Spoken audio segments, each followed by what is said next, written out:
Fed Chair Powell testified before the House Financial Services Committee yesterday, telling lawmakers that he's in no rush to lower rates. Powell will be back this morning for round two in front of the Senate Banking Committee. But joining us right now is the chairman of the Financial Services Committee, French Hill. French, thank you very much for being with us. Mr. Chairman, you saw everything that Chairman Powell had to say yesterday. And I guess I'd ask first, was there anything in his remarks that surprised you? Well, Becky, good morning. It's nothing like the producers to go from a waste management interview to Congress, so congratulations on that. We like to keep the flow here. Jay Powell didn't, oh man, that was bad.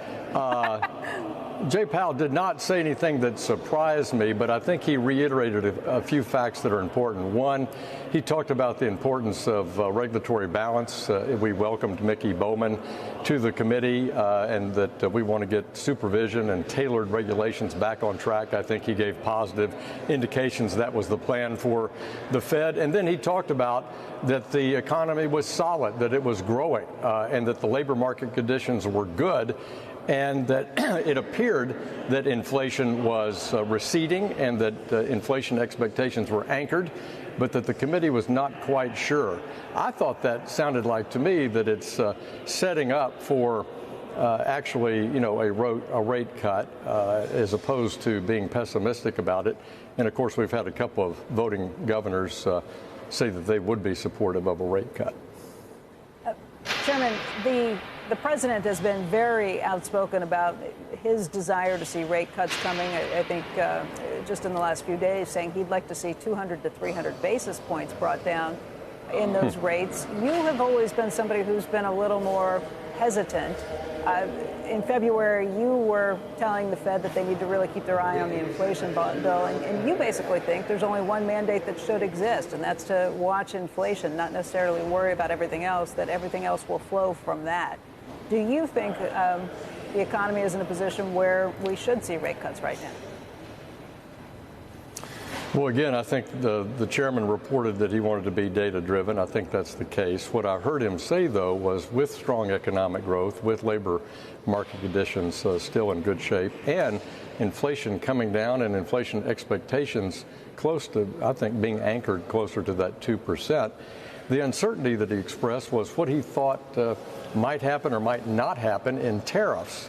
And so if there was any reluctance towards a cut now, it was based on not sure what prices might do in the next 2 quarters. But I took that to mean that if they don't see inflation expectations get out of hand, I think you'll see a rate cut here in the next couple of meetings. And that makes sense to you? It does. Look, I do think price stability should be the sole mandate of the Fed. And the reason I say that is that the executive branch and the legislative branch have so much more impact on things that lead to full employment, the regulatory system, the tax system, the employment system, the training and education system, and that I really believe each central bank should be principally focused on price stability. And I love the fact that the former Cleveland Bank president said that she thought that full employment, whatever the maximum employment should be, that's consistent with price stability. In other words, she links the two, and she makes price stability the superior of the two mandate elements. I was just going to mention it's Seersucker Day. Yeah, I see that. I think that's the most important thing. It is Seersucker Day on the House. It is Seersucker Day in Congress, and you are sporting a beautiful seersucker suit there. Wait, you didn't know that, French? It is Seersucker Day on Wednesdays in the House side. If you're in the Senate, it's on Thursdays, and it's hot as hell down here today. Not a quinky dink. I thought you started saying here too. You started saying, the Fed does one thing, and then you went through the list of things that you and your friends do in the House and the Senate, and I thought you were going to say all the things that causes the dollar instability. We provide all of the dollar instability and the inflation, so we give the Fed, that should be their primary mandate, based on all of our efforts to make it a problem for the Fed. To screw it up. But you didn't say that. That's right. But that was implied. I came close, but I didn't say that. Well, I do actually really believe that the executive branch and the legislative branch have much more impact on this full employment aspect of the mandate that Hubert Humphrey was so passionate about in the 1970s. But really, the central bank's primary mission is to focus on price stability, and they should speak out about price stability. I made that a clear point yesterday, too, to Jerome Powell when I reminded him that in February of 2021, after trillions of spending in the pandemic, he didn't criticize more trillions in spending in the American Rescue Plan. No. And yet this spring, where we haven't even had a tariff policy impact, he chooses to criticize it. Right. The apolitical Fed. I know. We always pointed that out a lot. Yeah, not an unkind word during all that other stuff while they were late. And then, now they're on the case for the tariff inflation that may or may not be a problem. Yeah, I'm looking for consistency on that. And you go back and look at Volcker and Greenspan. They did speak out about fiscal policy and how it impacts the outlook for the economy and their concerns about it. It's on the record many times. I would say the same was true for Bernanke. And so I think it's perfectly fine for a Fed chair to talk about that, but I think it should be consistent. So I just urge consistency. If you're going to not do it in spring of 2021, then why are you choosing to do it in spring of 2025?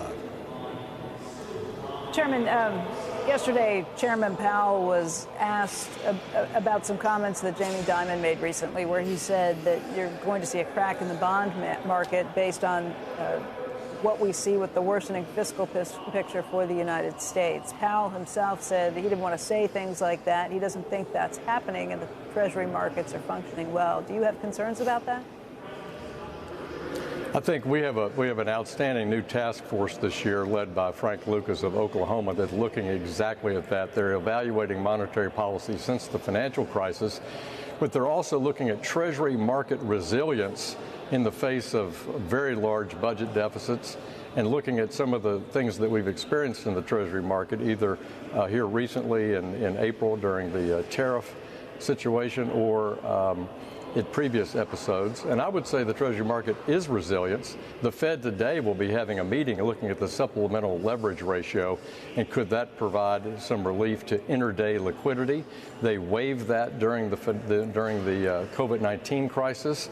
And so the Fed board will discuss today waiving the supplemental leverage ratio. That could provide more liquidity to the Treasury market. And what Frank Lucas and his team will do is find other regulatory or policy changes that we ought to make to ensure Treasury market resilience. Former SEC Chair Gary Gensler's agreement to clear Treasury trades, I think, also provides some additional resilience to the market. The statutory liquidity ratio, would that be waived only for Treasuries, or would it be a broader waiving or reduction of that ratio? It's a broader waiving, but it does have impact on the large banks who are acting as intraday dealers.